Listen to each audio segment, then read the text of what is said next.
Hey, we're here. I don't know how you did that. It's magic. You are the man. I know. Man, we got a pretty interesting show tonight. We do. Yeah, let's see. I should probably line up behind the desk. Oh, wrong way. How about if I go that way? Okay. There I go. It's almost right. If you just tilt your head a little bit, it looks Like okay. this? Yeah. Or like this. No, the other way. Anyhow, for everybody that's out there, we got a good show. The show is going to be about some things that we took off the YouTube that we thought would be interesting. Yeah. And the first thing we took off was a Rewaco owner that just bought a new trike, and he took it out for 8 hours, fell in love with it, and watched the video at the end, Clyde, because this guy's got two beautiful motorcycles sitting in his garage besides. I mean, hey, you know, he's got the best of both worlds. Yep. Sounds good. And then, if I'm not mistaken, we've got a guy that he's called the Motorman. He is. And the Motorman, the reason he's got that name is he used to be a motorcycle cop, and he did training and all that. All right. And he is going to go on and explain that if you want to buy something from Harley, walk in there with the money and ready to go because their sales are down. Now is the time. Yeah. It's buyer's market. Buyer's market. And then you pull something off of YouTube, and this is about some hidden things that Harley doesn't want to actually come out and tell you, but you should know before you buy a Harley. How's that? Well, it's just things that Harley owners just kind of keep quiet about. Well, But it's something that before you buy a Harley, you should know. You should know this stuff. And for everybody out there, we're not knocking Harley. Not at all. Harley, I got to tell you, Harley's got quite the culture. But again, everybody's coming out in the market now, and I'm going to give you a prime example of myself.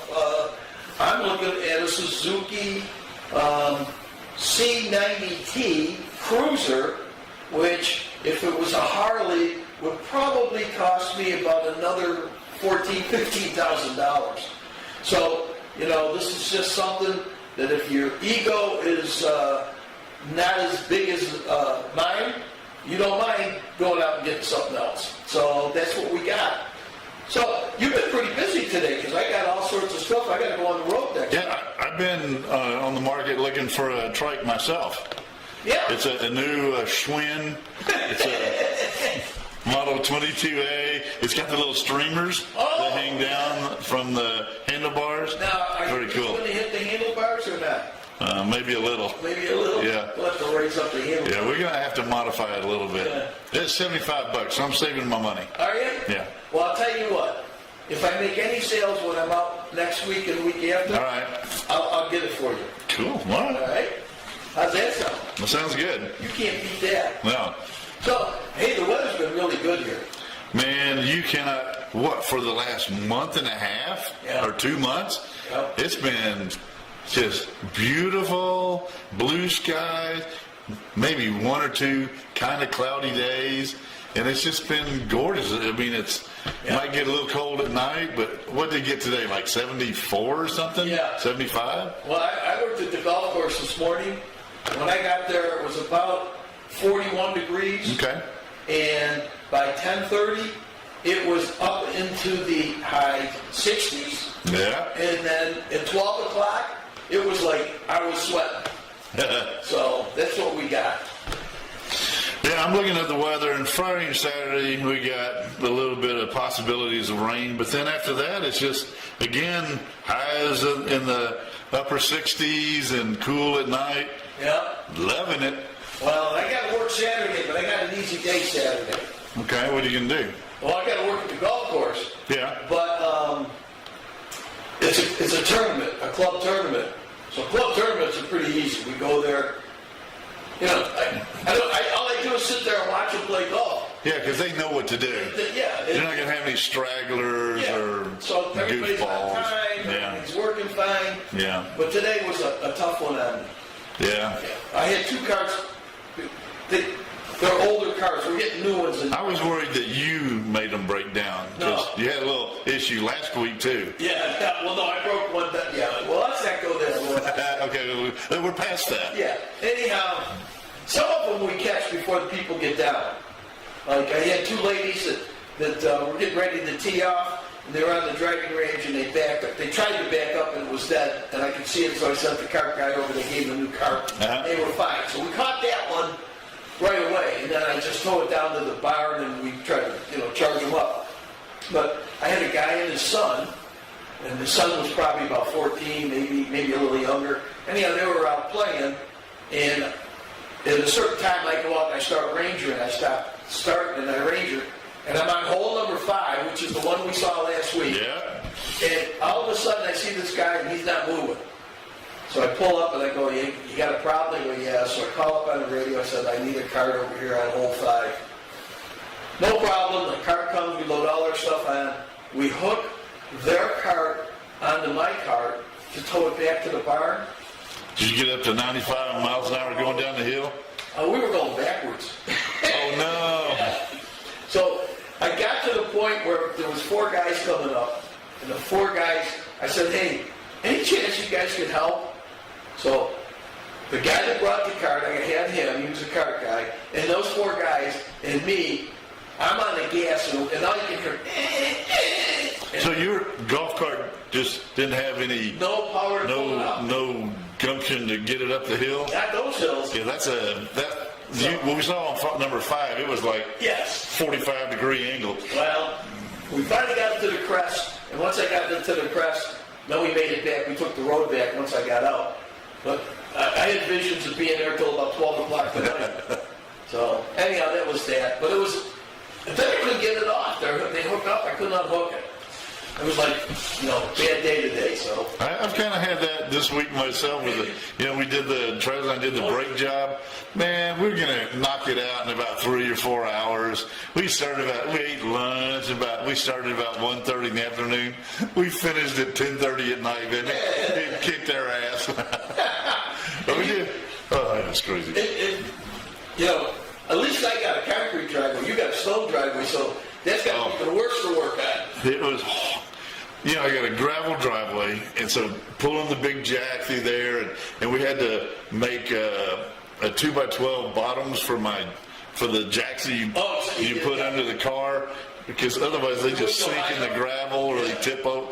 Pain in the butt, but it's what you got to do. And my neighbors have some concrete driveways, but then you have to keep going back and forth to get tools. So man, we just did it, got it over with. So new brakes, new shocks, and new windshield wipers. You need new tires. Yeah. I waited too long, kept the front one, so we moved them to the rear. But boy, it's like going down the road, man. So I'll probably have to take them out. You'll do it. I know you. You and Travis are like little mechanic guys that got everything perfect. Then there's me like, no, that's okay, we'll leave it that way.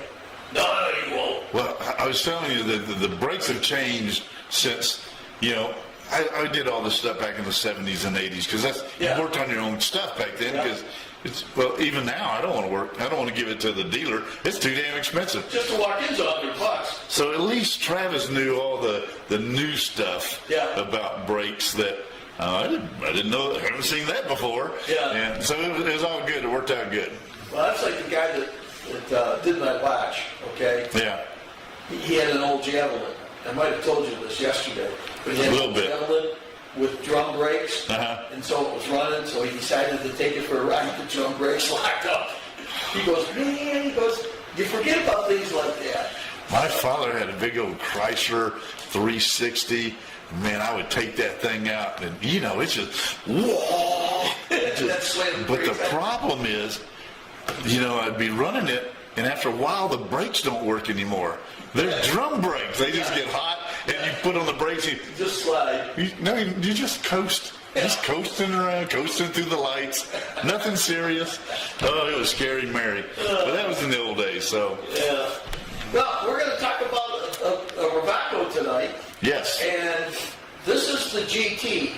The GT is the one that lifts up different than the models that you and I usually take out. So we're not going to get to see the motor on this, but we're going to get to see a lot of things.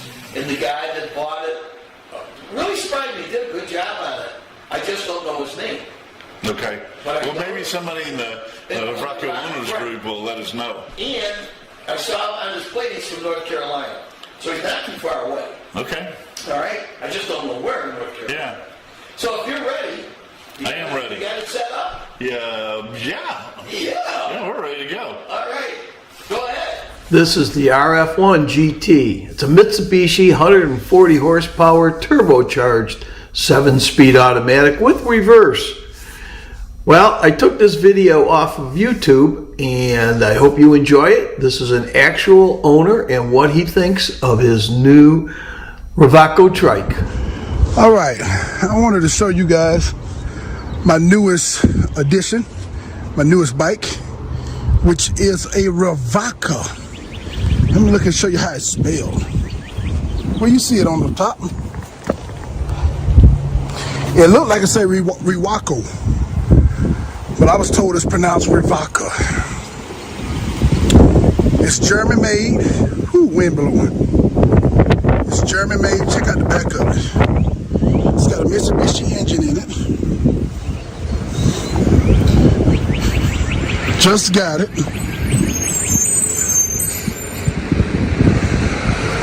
It's a 4-cylinder, 140 horsepower. Top speed, I think they say is 110. See, you got the Kenwood speakers. Now look, I'm getting an upgrade. I'm actually on a waiting time right now. I'm gonna get those speakers upgraded.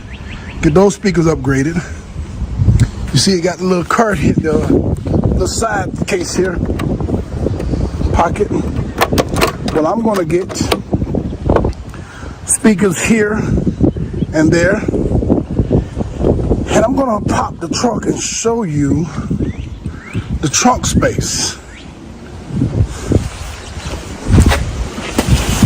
Foot pegs for the back passenger. Brakes right here, up under here. Automatic.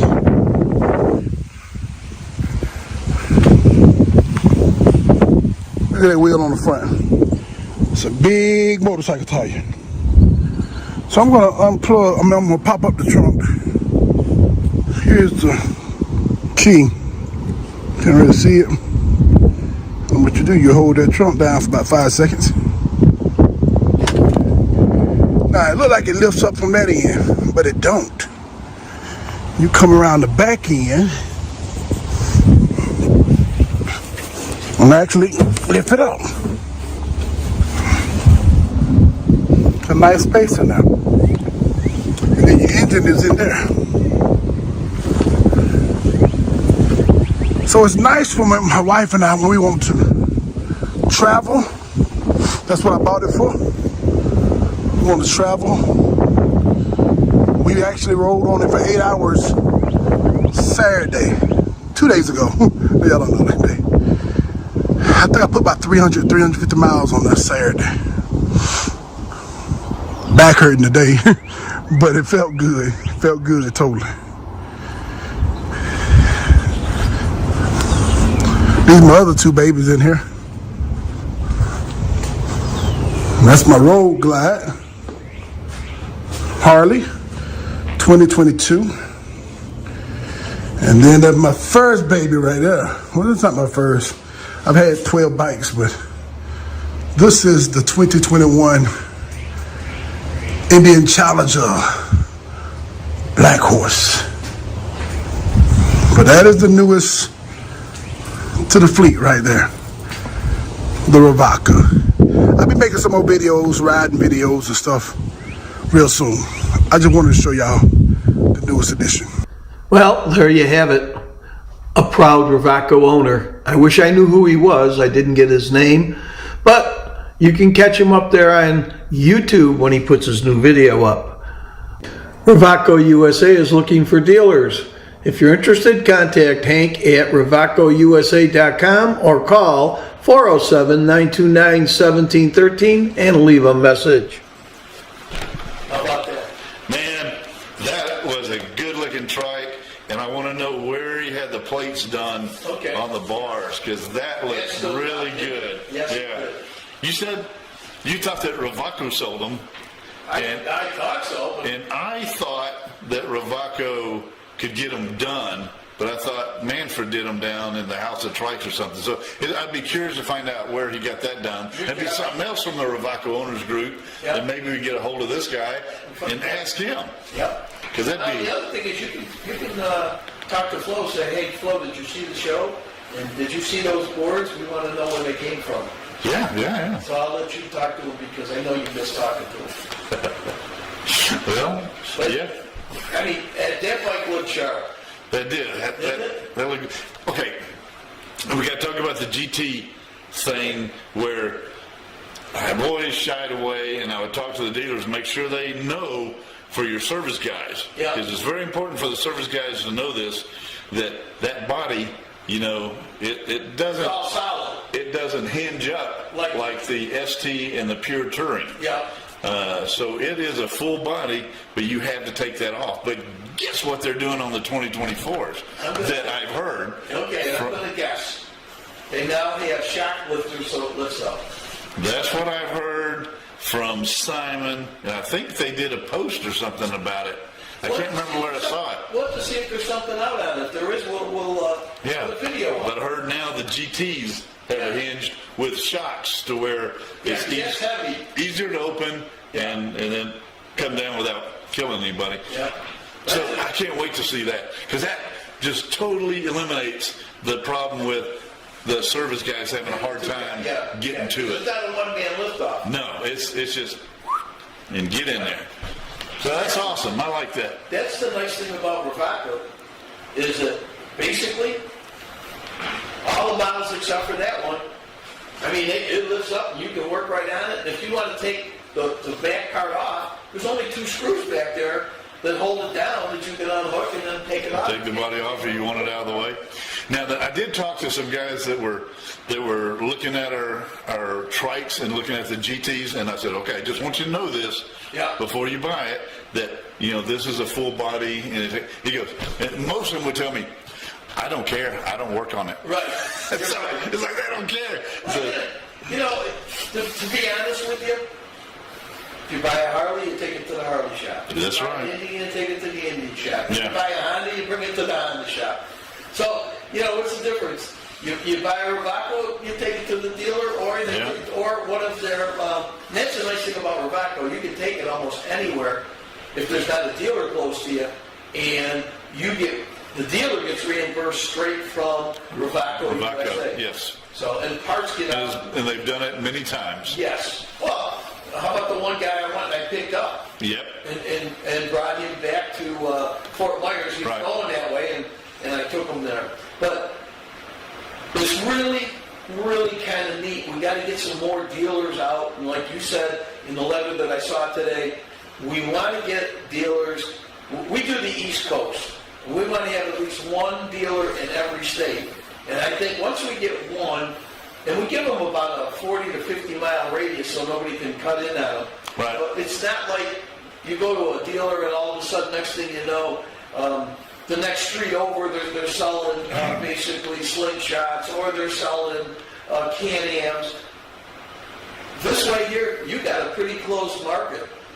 Yeah. And so, you know, we really want to get the people out there, and it is a fantastic. When I was looking at all the internet sessions for California, man, that place is just ripe for the pickings. But that is just so far away from us. Well, we might end up there. Yeah, we might. Yeah, but we'll see how that goes. Yeah, we will. It's time for a commercial. Got to pay for this stuff somehow. You ready? Yes, I am. Ka-ching. Welcome to Cuccinella's Pizzeria. We not only do pizza, you should see everything that we have on the menu. You know what? You can get a great salad here. We can also do calzones. My buddy, he loves the lasagna. And guess what? We got the best garlic knots in town. And you know what else I have? Brownies. Stop in, see us. Oh, and you can come in and buy by the slice. The slice is $3. It's ready to go. We open at 11. Come on in.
Rewaco USA is looking for dealers. If you're interested, contact Hank at RewacoUSA.com or call 407-929-1713 and leave a message. All right. Now this next video we got coming up. This Motorman? This is Motorman. Motorman. Now this is one you went up on YouTube.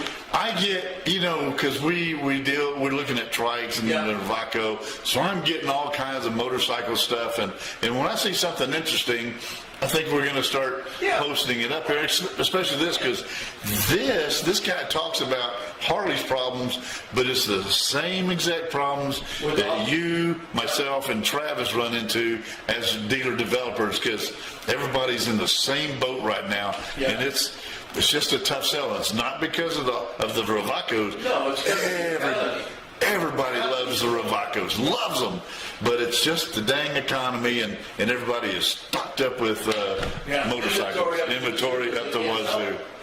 Yeah, So, are you ready? I'm ready if you're ready. I'm hungry, so I'm gonna. Let's do it then. Yeah. Ka-ching.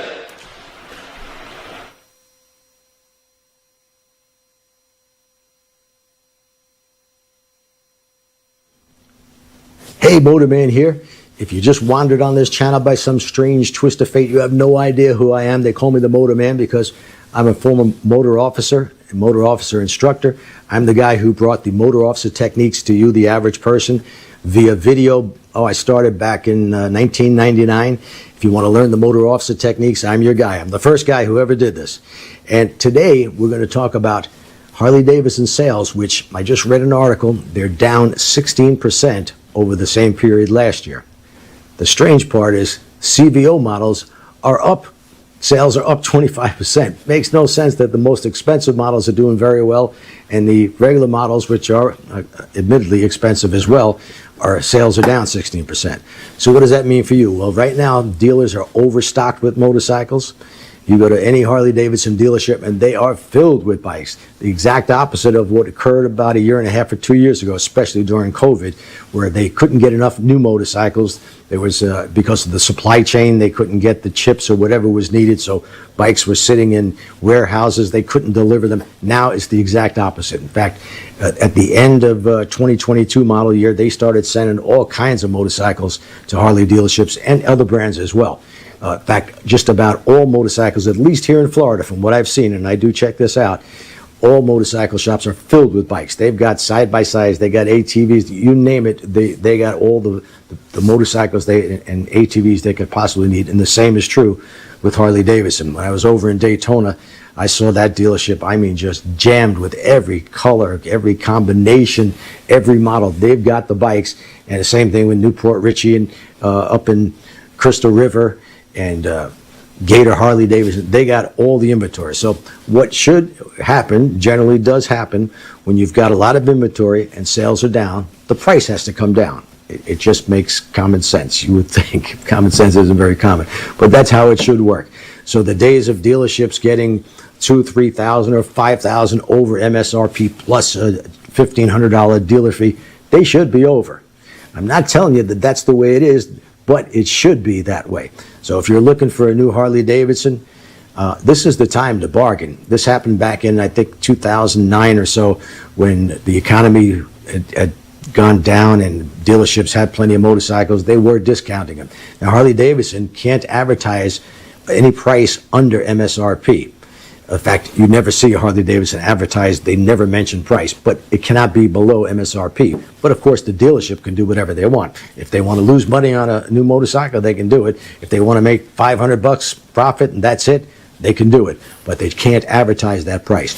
And keep in mind too that the price of used motorcycles, Harley Davidsons especially, have dropped as well, because for a while there weren't enough new bikes, so dealers went out and they purchased from anybody they could find an ad in the paper, whatever, even knocked on people's doors if they saw a new motorcycle outside, and they would offer that person as much as what they paid for it new, just so they have some inventory. And of course, if you pay $25,000 for a used motorcycle, you got to up the price on it, so they would sell the used bike for another $2,000 over that. But that's not the case now.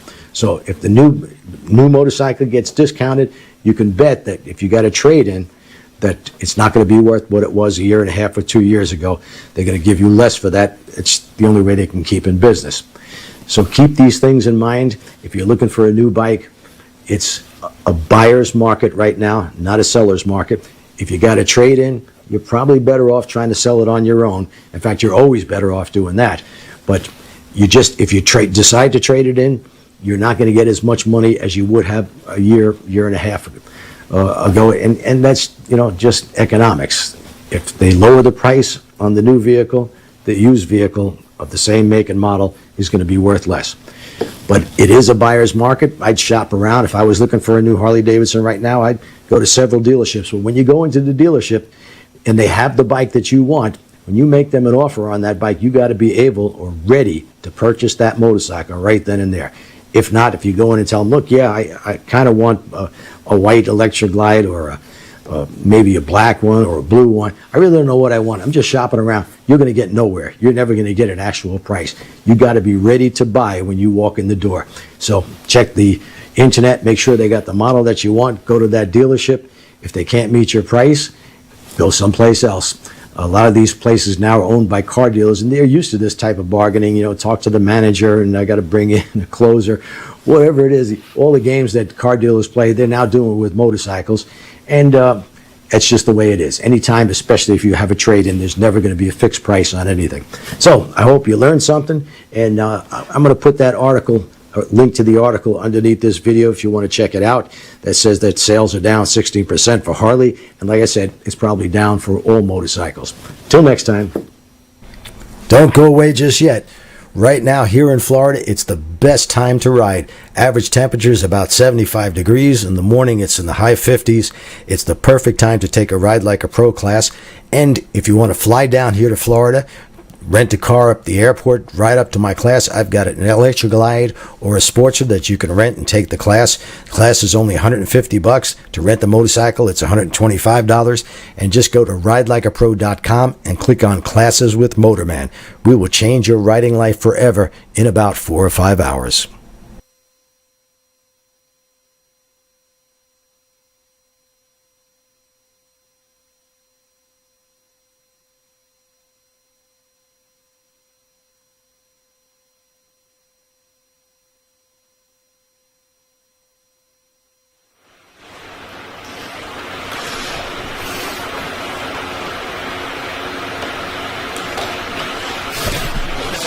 Say keep it between the mustard and mayonnaise because we're eating time? Well, no, I'm a motorcycle guy now, and I just learned that this week. I You didn't. learned it last week. Last week? Yeah, because you told me, you asked me last week about it. Yeah. What the hell are they talking about? What mustard and mayonnaise? What the hell are they talking But about? people don't know what the mustard and mayonnaise is. I didn't know, but What is on the way here, it's the yellow lines in the middle and the white lines on the outside. You got to keep it between the mustard and the mayonnaise. All right. Hey, you get there now. I know. I'm a biker, man. I'm getting a tattoo. Oh, I know, yeah. I'm going to get a tattoo that says, keep it between the mustard and mayonnaise, right here, with a big old trike in the middle.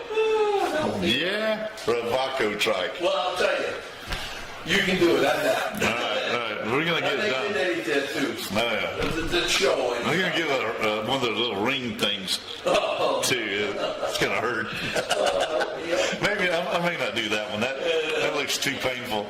Okay, so what do we got now? That's some pretty good information there, wasn't it? Yeah, and the one thing I want to point out is they're talking. That guy's talking about Harley Davidson, but right now that is applying to every manufacturer out there. Yep. They're all the same: Honda, Kawasaki.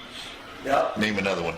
Suzuki. Yamaha. What's that new Chinese one that we saw up in America? CF Moto. Yeah, very good. See, all of those have the same problem. Inventory is stocked, and the sales are just down flat because of our. When we went to Jonesboro. I'm not going to tell everybody how much stock he had because I almost fell off my chair when I saw it. That place. That whole back was just full of inventory. Yeah, it was that. That was insane. It was. I can't wait to go back there. I want to see that again. Talk to them again. They needed a new restaurant. Yeah. They got the restaurant right there. Bistro or whatever we're going to call it. And go back to the place in Tennessee and eat at that Harley Davidson restaurant. Oh, yeah. That we went Yes. to. That was good. Yep. But yeah, so basically, what he was talking about, we love Harley Davidson, we love all the motorcycles out there, but that pertained to every manufacturer. So you want a Suzuki or this or that. Yeah. It is a buyer's market right now because the economy's so screwed. If you got the cash to go buy it, you're the man. You got the cash. Well, that's your supply and demand. Yeah. They got such a supply that it isn't like, oh, I want to buy one. I remember way back when I moved from basically, where did I come from at the time? Oh, New Orleans, okay? And I used to sell Harleys in New York, in Rochester. But when I got into business, I went to New Orleans, and when I finally came back to Florida, I had the money, I wanted to go buy a bike. And so I went to the Harley shop. And first thing they told me was, well, you got to put 30% down, and you got to wait maybe as much as 6 months. And yeah, because they didn't have it. And then, I mean, and you were paying through the nose. If the bike cost $23,000, you were going to walk out of there at $28,000 or more. So I said, well, I got the money. I'm ready to ride. He goes, well, and they had a rental fleet. Yeah. So the guy goes, well, I got some rentals. So I walk in the back, and the two mechanics are sitting there talking, and they're working on this bike. And this is the bike the guy wanted me to buy. And the one mechanic, and he doesn't know, who I am. Right. And they're talking to each other. And one mechanic says, whoever buys this hunk of junk, and I'm sitting there going, oh my God. That's not going to be me. Yeah. So when I walk out, the guy goes, well, how do you like it? It's, I'll give it to you. And he was going to sell me a used rental bike for the price it would have cost me for a brand new bike, not counting all the, extras that they added onto it. Oh, that's crazy, isn't it? And I looked at him and I said, well, one, I'm not going to give you 30% and wait 6 months. Yeah, you're just keeping my cash. Yeah. So I'll come back. I walked across the street, and I went into the Honda shop, and I said, I'm looking for a bike. I want to buy it, and I want to buy it today. He goes, pick any one you want. So I got my bike, I paid for it. I rode that bike. What I really wanted to do was get a Valkyrie, but they were brand new, and I didn't want to take a chance on Right. a Valkyrie. So I bought the bike that I bought. I rode it for 6 months. A guy came in and it was all black and looked really sharp. The guy says, you interested in selling? I go, yeah, why? He goes, I'll buy your bike.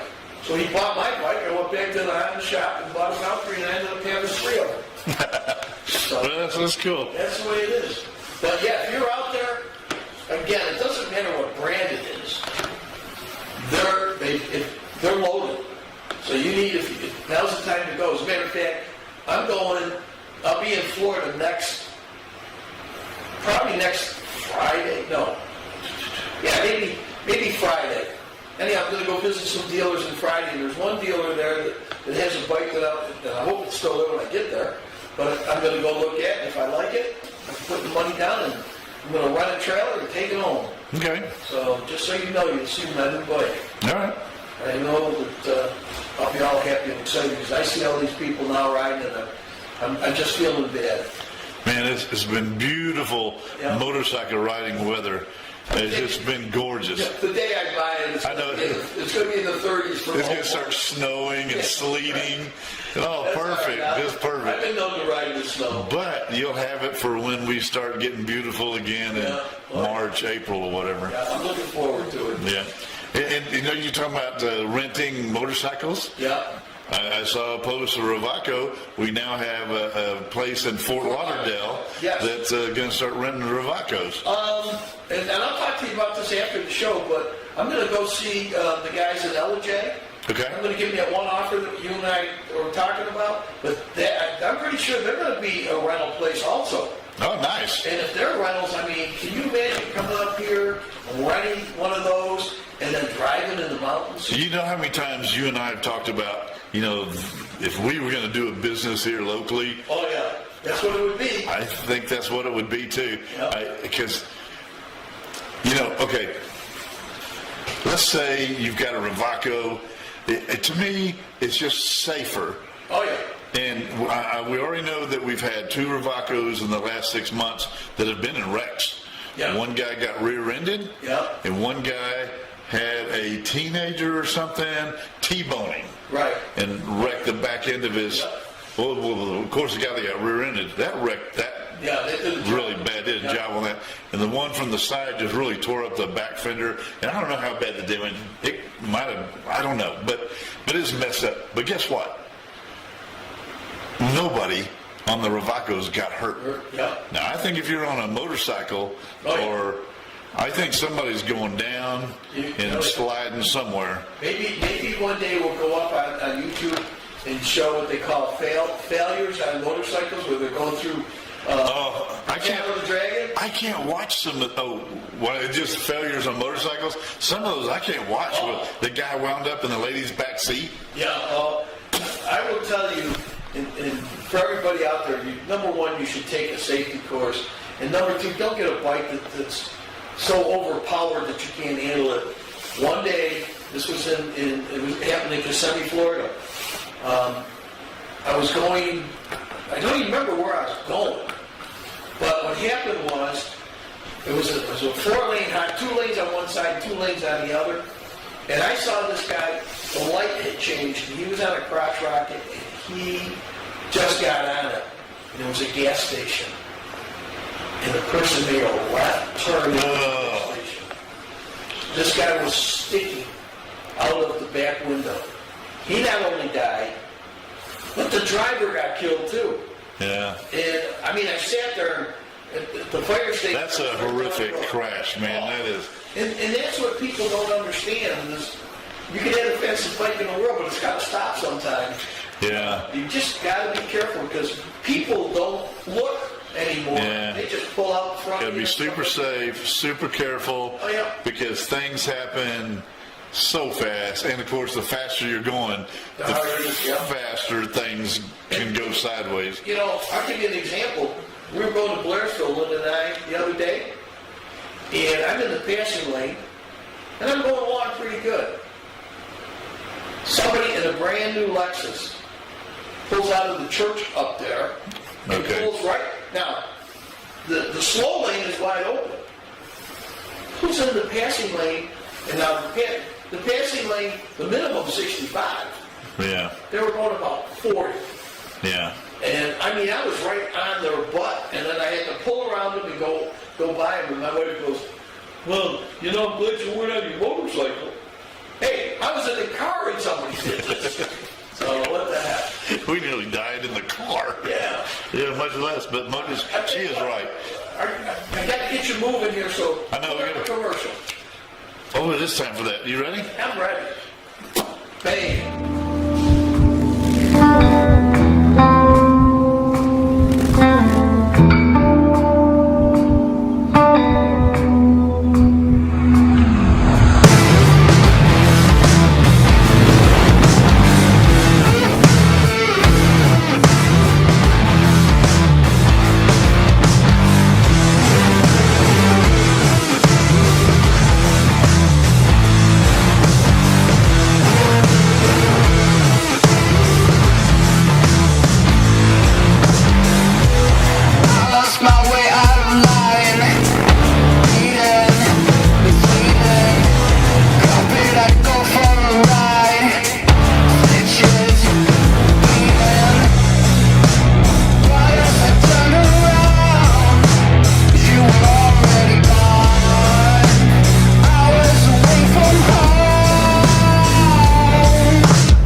Rewaco USA is looking for dealers.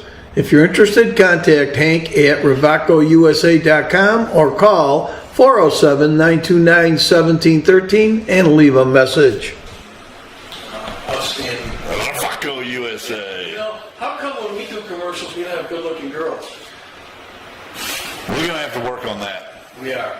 By the way, did you get to see, talking about Good Looking Girls, did you get to see Brittany's show? I went home last night, but you know, I got home late and Okay. I can't remember what I worked on. I might have worked on some Rewaco stuff, but no, I didn't see it. But I'm going to because I heard it was freaking awesome. Pretty interesting. Yeah. Brittany, you don't cry on TV. I know you were emotionally, you're our girl. She won though. I know. I would have cried. Hell no. I've been giving people kisses and thanking them. Inappropriate behavior there. Okay. But no, I will say one thing about Brittany. When she does makeup, she is a perfectionist. She even pointed out, she goes, oh no, I made this one mistake. I hope they don't see it. So, I mean, yeah. And she was competing against two men that, did a nice job. Yeah. But Brittany she just blew them away. And that's our Brittany. I can't wait to see that. Yeah. So hopefully I'll be able to watch that tonight. Maybe. Now, this next thing is going to be interesting because we're going to have to find a way to put the video up and you're going to read it, but you're going to have to stop. I got to stop it. So you're in charge of that. Yeah, I got this. Okay. So you're going to leave the mic open and I will be quiet. So this is open mic night. Open mic night. Well, we're going to actually talk about this because we're going to, you want to tell them what we're going to do? No, you tell them. Okay, well, we're going to talk about, here, I guess, how can I do this? Well, You got to put it to the camera. Yeah, this one, we got this, but we're going to talk about the 9 things that Harley Davidson owners keep quiet about. Okay. They keep quiet to themselves so that nobody knows these things. So let's roll this thing. Let's see what happens. Let's everybody hang in there, and I'll probably be laughing over here because Clyde is going to do this, and this is something new that he's going to try to do as far as... Well, it's just something that I found interesting on the internet. No. I don't mean what you got there. I mean trying to put it up and talk at the same time. But we can do this. We've done this before. But we're going to compare what they're keeping quiet, and then we're going to compare it to our Rewacos. Okay, sounds good. I think it's fair. I think. All's fair and love in motorcycles. You ready? I'm ready. Here we go.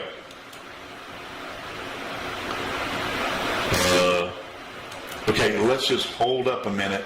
I wasn't ready. Okay. But I'm ready right now. Are you ready? Okay. All right, punch it. 2. All right. Don't get to freezing. I'm freezing it somewhere.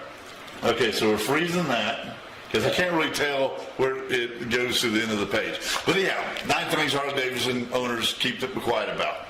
Okay. So, you know what, Rewaco owners? We don't keep quiet about nothing. Oh no, there's something. It's freaking awesome. Yep. Okay, so now then, we're going to go to Page 2. the 9th thing.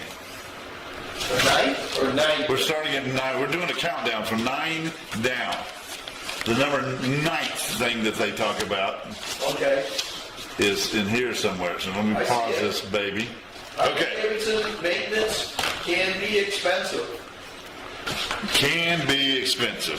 So to keep these machines operating efficiently, genuine Harley parts and expert servicing are required. These services are not cheap. Despite strong enthusiasm for motorcycles, Harley owners must quietly navigate a world of expensive maintenance. In fact, the maintenance cost is so high that the Harley Davidson touring motorcycles often top the charts when it comes to the most expensive used bikes to maintain in the entire industry. The cost of genuine parts and the high cost of repairs add up to a financial burden that owners are reluctant to share with others to maintain the luxury image that comes with their bikes. Okay. Let me ask you a question before you hit the next one. This is up on YouTube? Yes, I got it. It just came up on my YouTube. So we're gonna, after we're done, if people don't believe us, they can go on YouTube and pull it up. Yeah, they can. All right, let's go to the next. Yeah, you look up that title. Just look up 9 things Harley Davidson owners keep quiet about. And it'll pop It's up. going to pop up. Okay. Yep. So now then, maintenance can be expensive. Of course, that could be for anything. Okay. But luckily for us, You gonna show me the picture? what picture? The next one. Well, I was still talking about this one. I said, luckily for us, we sell a 7-year warranty. That's true. So we have 2 years and unlimited mileage. Right, and then they can buy an extended warranty for about $2,100. $2,100 for me. I'm doing it, man. That's 7 years. You're just covered. Yep. Right? Bumper to bumper. Bumper to bumper. You can't beat that. Mileage story. All right, so I'm putting a punch play. So we're waiting to see number 8. Right. What do you think number 8's going to be? I don't. Number 8's going to be. They're heavy. You are correct, sir. Harleys are heavier than other motorcycles. Harley-Davidson motorbikes have a price for their sturdy design, and that's weight. This is not a bad thing, but due to their weight, Harleys are more difficult to keep steady on the ground, and a true. Yeah, okay. I think I'm ready for that burger now. And a true test of strength to lift it when it does fall down. And we saw that at Americade. Yeah. I was out on a demo ride. This poor guy with his wife. Oh, man. And it took 3 of us to get that thing to stand up. Yeah. Well, there is a way of getting bikes up, but you need to know how to do it so you can lift it by yourself. But I'm going to let you finish, and then I'll I'd like to know that. Okay. To put into context how heavy Harleys are, the Harley-Davidson CVO Road Glide Limited, that's the CVO that the guy was talking about, CVO on up, it weighs over 950 pounds, which is nearly twice that of a BMW F850 GS.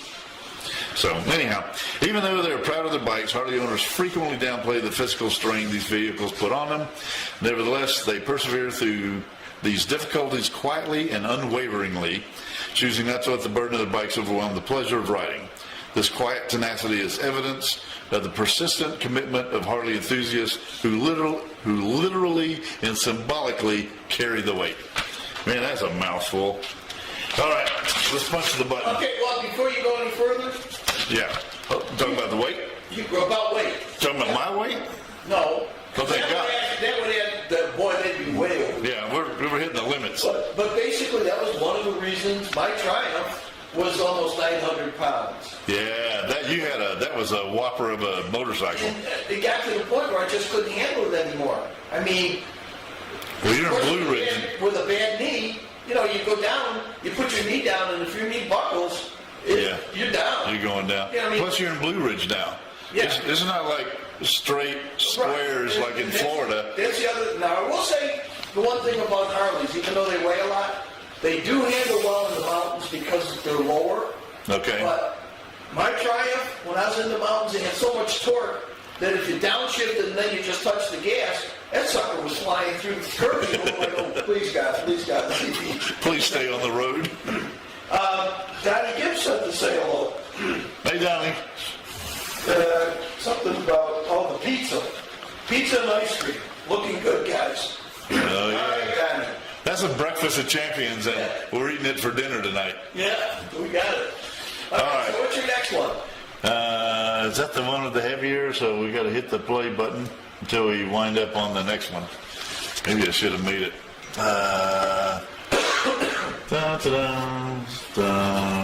In the Navy. Okay, so here we go. So, number 7. Harley-Davidson motorcycles are challenging to ride for some. Yes. So, you said... Well, I'll tell you what happens.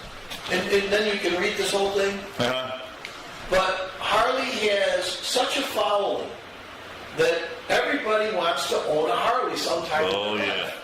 And the thing is, they'll go buy one, but they didn't take the rider's course, and then they get out there and they can't handle it, especially if it's a big one. Yeah.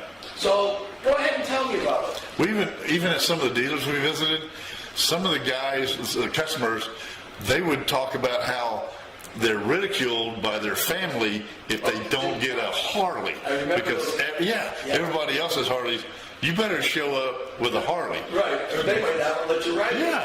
Yeah. Well, you're shunned from your own damn family. That's a shame. So anyhow, the genuine Harley rumble is constantly vibrating, a perfect fusion of masculinity and strength. Although characteristic of the brand, these vibrations do not offer the smoothest riding experience. Even the most committed riders may find their endurance tested on lengthy rides due to the constant trembling. These vibrations, when combined with the weight of the motorcycle, create a complex ballet of strength and balance when negotiating traffic and twisting roads. The pillion seat, I guess that's for the rider, for the passenger. The pillion, have you ever heard it called that? Yeah. Okay. The pillion seat, which Harley frequently neglected to include in some designs, also makes things more uncomfortable. Riders may enjoy the freedom of the open road, but passengers have a far less enjoyable experience. While there are ways to improve the ride comfort on a Harley-Davidson, owners choose to concentrate on the unrivaled sensation of freedom that their motorcycles provide, even though they know these difficulties. So, I just want everybody to remember, we didn't write this stuff. Right. Now, I got to tell you, I just got a text from Hercules. Hercules, okay? Hercules. All right. He probably has a Harley with a name like Hercules. No, he's more of the old style bikes, the retro bikes. Oh, okay. He made fun of my head. He said my head had seen better days. It looks kind of pale on it. So maybe you need to work on this. We did buy new hats. That was probably your old hat. Is that an old picture? No, it ain't an old hat. It's pretty nice. It's dark. No, that thing is faded. I had to buy all these new hats because, out on the road, man, we're out in the sun every single day. And our black hats turned white. Well, that was nice of her to do that for me. Thanks, Hercules. Just send in the $20-25 and we'll buy him a new hat. All right. What's the next thing we Thank you, Hercules, for calling in, or writing in, or texting in. All right, we got to get to the next one. So punch it. Yeah, we got to get this thing rolling. We got a couple minutes. So wait till this next red light pops up. Now, huh? There it is. We are on number 6. Harley-Davidson bikes gas mileage is not the best. Now, I got to go against that. Okay. I'm going to tell you why. Tell me Now, why. of course, I haven't ridden a new one, but way back when. Oh, now you got that throat. Yeah. Way back when, JD, who's Shawn, one of Shawn's best friends, Okay. had a Harley. All right. And we were talking, and it was a fat boy. And I said, What'd you call me? I didn't call him a fat boy. That was the name of the boy. Oh, they should call me a fat boy. No. Okay. No. So anyhow, we were talking about gas mileage, and I said, yeah, my bike might get about 30 miles to the gallon. And he goes, no, mine gets 50. I go, there's no way. Yeah. We actually almost got in an argument. I went up and looked it up. His bike got 52 miles to the gallon. So, Damn. now, Is it a smaller bike than yours, or? no, it was like one of these, but back then, it didn't have the fairing, it didn't have the trunk, and it probably didn't have all the weight. Well, this says average fuel economy is 41 to 52.4 miles per gallon. That ain't bad. No, that's what I'm saying. Is when they say it's not the best, what are they comparing it to? 250? But I'll let you read it. Yeah, let's read this because That's good mileage. this is better than Rewaco. I'll give them that. Yeah. Because our Rewacos, I think, were 30, about 35, Yeah. 37. Well, the way we drive it, probably 35. The way Travis and Simon drive, about 20 to 22 miles per gallon. Yeah, you're right. It's wide open with the turbo. Oh my gosh, like 24/7. Okay, there's a price to be paid for the allure of a Harley engine roaring to life, an insatiable thirst for fuel. Motorcycles made by Harley-Davidson are infamous for using less gasoline than average. Even touring-oriented motorcycles such as the Harley-Davidson CVO Street Glide barely get over 30 miles to the gallon. The path of owning a Harley-Davidson involves an unspoken negotiation with fuel efficiency, which reminds riders of the price they must pay for their unique experience their motorcycles provide. It seems like somebody was trying to nitpick on that one. Yeah, it's like anything else. If you're going wide open, yeah, you're going to suck in gas. Yeah. But if you're just driving and cruising, I got to say, I disagree with that one, but go ahead. Yeah, I'm with you. This one was kind of a nitpicking. Yeah. So, number 5, let's get there. Number 5, this is an orange motorcycle. As soon as an orange motorcycle comes up, come on, baby, you can do it. Come on, flip over. There you go. There you go. There's an orange motor pickle. Okay, so can you read that? Yeah, and now that one I'll agree with. Yeah. Buying a Harley can be hefty on the wallet. And I think we can all agree on this one. They're like a Sony or some other big name brand thing. You're going to pay for the name a little bit. Pay for the name. And Harley's got it down. They got the name. And Harley. Yeah, they got it, especially here in America. So I don't even know if I need to read this one, because everybody knows blah, blah, blah. Let's just read the last paragraph. Despite the financial hardship, Harley owners hardly ever express their worries. Instead, they quietly bear the cost by wearing their investment as a badge of honor.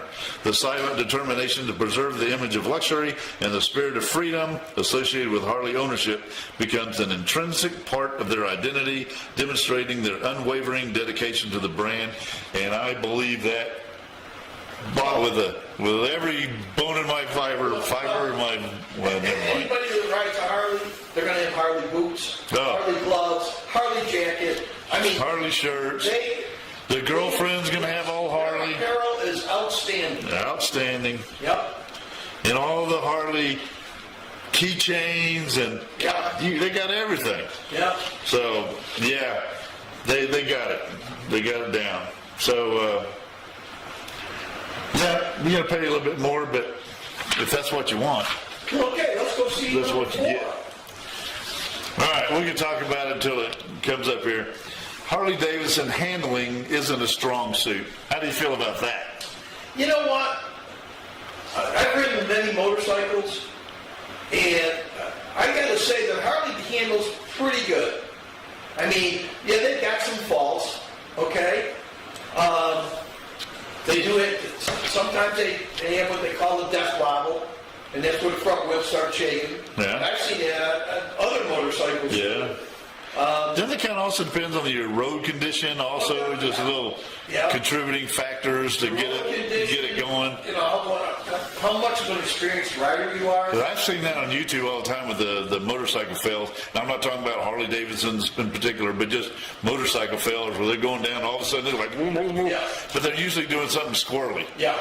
And they get themselves into trouble. Yeah. But, you know, well, you saw the Motorman Yeah. in his video. A Harley can do all of those tricks, and that's why most of the motormen or motorcycle cops have Harleys, because they get into some pretty tight turns in those things where you can't on some other bikes. Yeah. And they will get down the road. Yes. Quickly.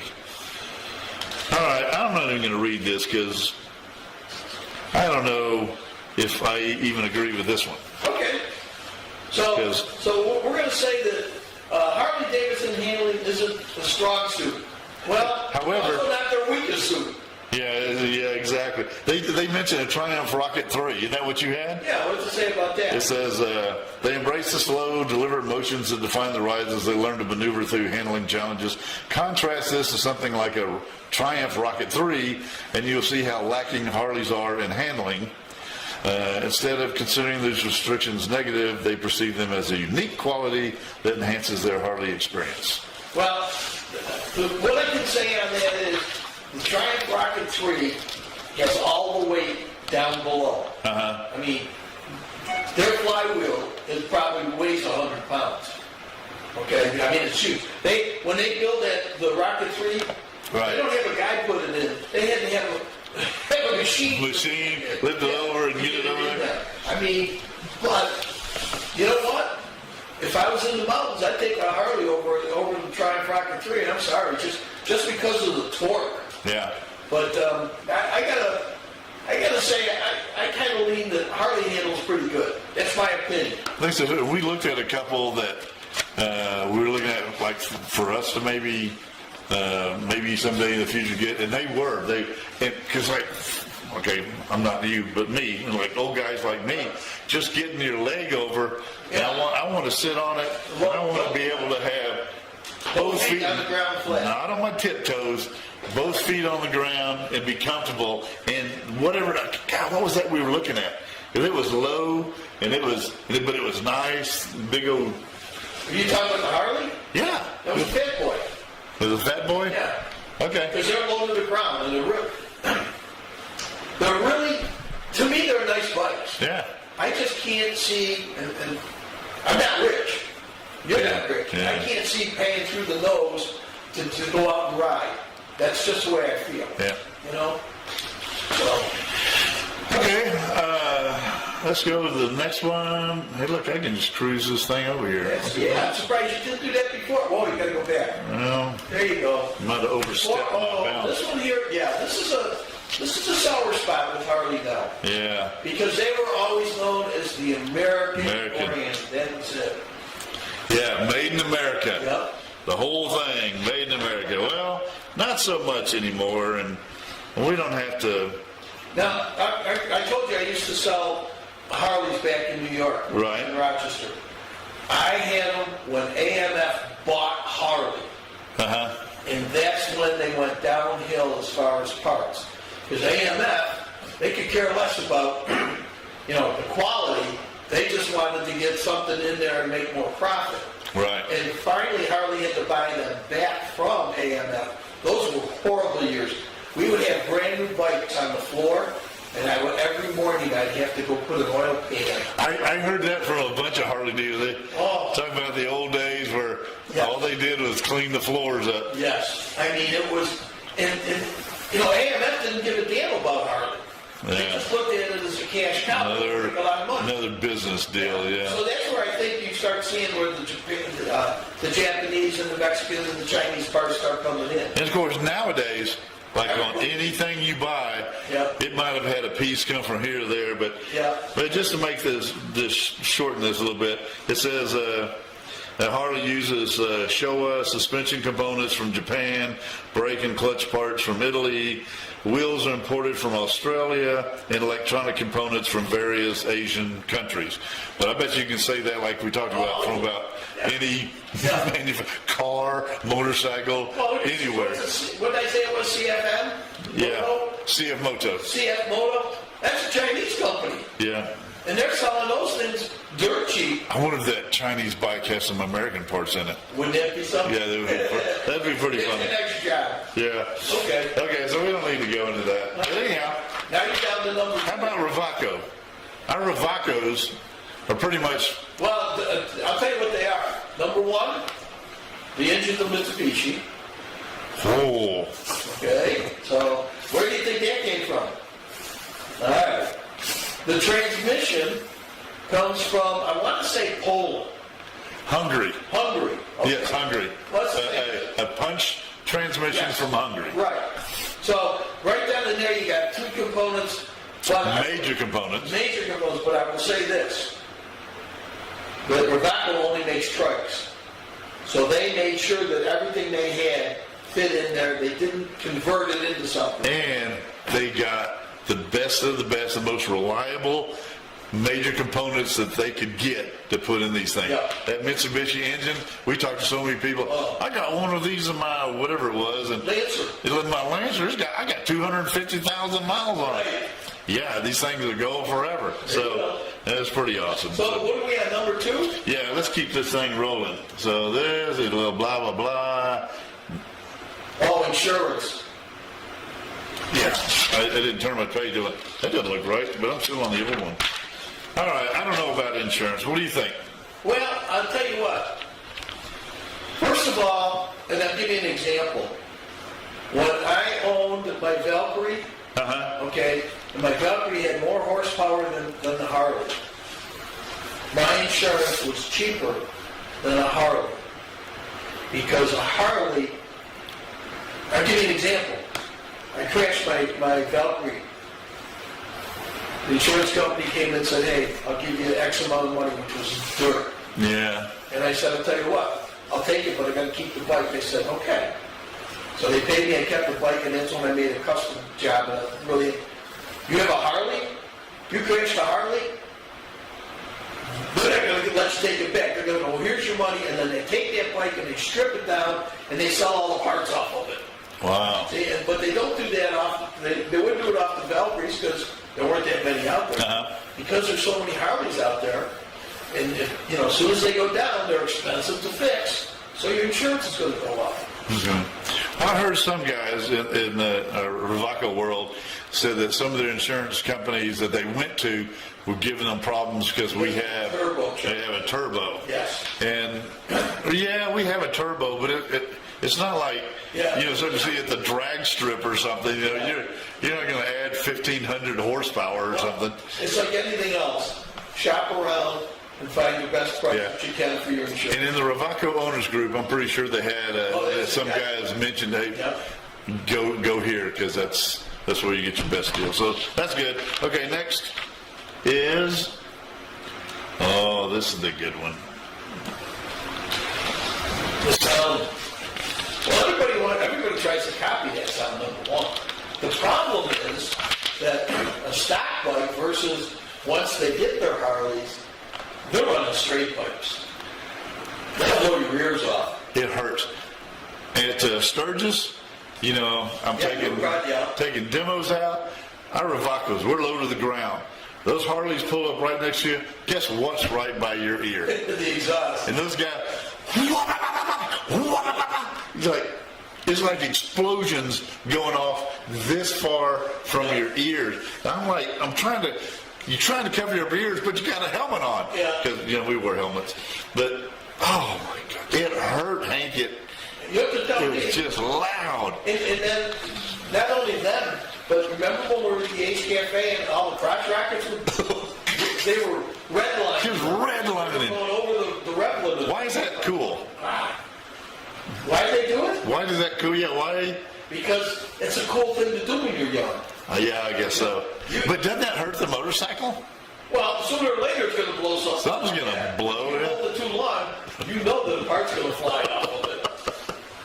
Oh my God. And then at Sturgis, one of our deals, because it would be so loud, especially when the Harleys would come by, you're trying to talk to somebody, and there was a light right at our intersection, so they would be there for a while, and you're trying to talk to somebody about, our Rewaco, and after a while, you're just going, freaking Harley Davidson. God dang. They hurt your ears. We lost our voice after like the second or third day. Yeah. It was so bad. But I get it. But I sure like our Rewacos because nice. Mellow sound. When we're at a dealership and our Rewacos are out on demo rides, we know when they're coming back. Yeah. Because we also have a distinctive sound and it sounds good. And then when they hit the turbo, you get the turbo line. Yeah. Which what does Manfred call it? It's a turbo wastegate, and he called it turbo. Some guys call it turbo flutter. Yeah. Yeah. Turbo flutter butter. All right. So that's all. That's all I got. Okay. So let's go back to you and I. Yeah. Let's do that. So we love Harleys. We love all motorcycles. All this pertains to everything. But I just want Harley owners to know that, and we converted a whole lot of Harley Davidson owners. Oh, yeah. They'd come and look at our truck and go, oh, crap, man, this is comfortable. Yeah. It's, reliable. It's so stable that... listen, get that picture off. I forgot about that. We can do that. You get into this stuff and you forget what you're doing, and I got it correct. There we are. I'm going to have to sit out there with a Harley and rev it up so you lose your voice. But we got a Harley dealer in New York, and she loved them. Yeah. So, we got to get back to see how she's doing. Yeah, because we owe them, now that they're a dealer, we owe DHY, and we owe Artport Cycles in New York, demo day. We're gonna have to do the same thing over here at L&J. Yeah. Then we got to go to you got to go to Houston. Then you got to go to Houston for the dealers there and do a demo day. Yeah. So we got to go out there. But we still have a chance. That guy had 5 dealerships in Houston, and he's only putting them in 2 to begin with. But if he cranks them up like he was talking about, he wants to move 100 a year. That'd be great for me. That'd be great for me too. So if they want us back in Texas to go to there, we're there. We're there. Yeah. No doubt about it. Yeah. What else we got? That's it. Okay. So, I don't know what time it is, but I'll tell you in a minute. Whoa, you took me over time. I know. It's 8:15. Are you hungry? What do we do? What do we got tonight? We got pizza Yeah. and ice cream cake. We are closing this down. I'm going to turn the sound off. We're shutting down. And Linda put the oven on about an hour ago. So Okay, let's get cracking. give me a shout out. Your shout out. My shout outs to my dog Ruby and to all my airborne brothers and sisters. That's all I got. Well, I got all first responders and all our veterans and everybody that's out there. A special shout out to Brittani. Congratulations. Oh yeah, Brittani, that's awesome. To all our guys out there. And Linda texted me the info because I lost it, but and I'm going to watch you tonight. So, And then, to our group, our Orlando group, and then... do we still talk to them? Well, I'm going to talk to one guy in particular, and I'll just hit that in a minute. And then the Predators are doing very well, and I guess on the 17th of this month, they're in the AFL, and they are going to be ringing the bell at The stock market. stock market. Yeah. So and they're going to have a big meeting On Wall Street. on Wall Street. That's badass. Yes. That is. Yeah. That's prestigious, and I hope they get a lot of pictures. That doesn't happen very often. I'm very disappointed that we couldn't get a franchise here. The Blue Ridge Sasquatches would be just as good as the New Orleans, what did I call them before? The Voodoo. New Orleans Voodoo. Well, now that Kevin Painter, and Kevin, love you, man, but you didn't come through with our Sasquatch team here. But I got a better deal for him because on my Facebook page I've been getting a lot of YouTube videos on the not new, but it's the ladies football league. Oh yeah, that's right. You're into that. So they got the pads on and bikinis and Yeah. Okay. Well, listen. You'll go all night on this, so we got to get ready. But besides all the people there, I want to do a shout out to Crazy John's recreational cannabis league. yeah. And then to Kevin, who's doing pretty good out there. But I got a son named Shawn. Uh-oh. Has no sense of humor. None? No. No. Now you know what I'm talking about. I do. Because IT Johnny had a birthday. But it was pretty funny. It was fun. But you know what? That's what I send out to everybody. And so I sent it out and said, happy birthday. Hope you have a great day from Cycle Fever TV.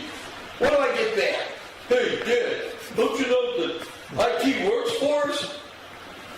And I got back and I just said, no shit. I know for my birthday or Christmas or whatever, I don't even start the day until I get your, happy birthday from Psycho Fever TV. So, you know what, Shawn? You better get a sense of humor. I'm going to be there next week, and you're taking me to dinner. That's to make up for all the trouble you did. Yeah. suck it, Shawn. Yeah, and if I come down there, you're taking me to dinner too. that's right. We're going to have a good time I down want to go back to, what was that, Hobos or where did we go? Hooligans. Hooligans. We're going back to Hooligans. That was pretty good. That's us, two hooligans. Yeah. All right, I'm ready to get out of here. Yeah, let's see. Are you ready? Yes. Join the adventure and enjoy the ride. We'll see you guys next week. Yeah, we will. We ready to go? I'm ready. Go.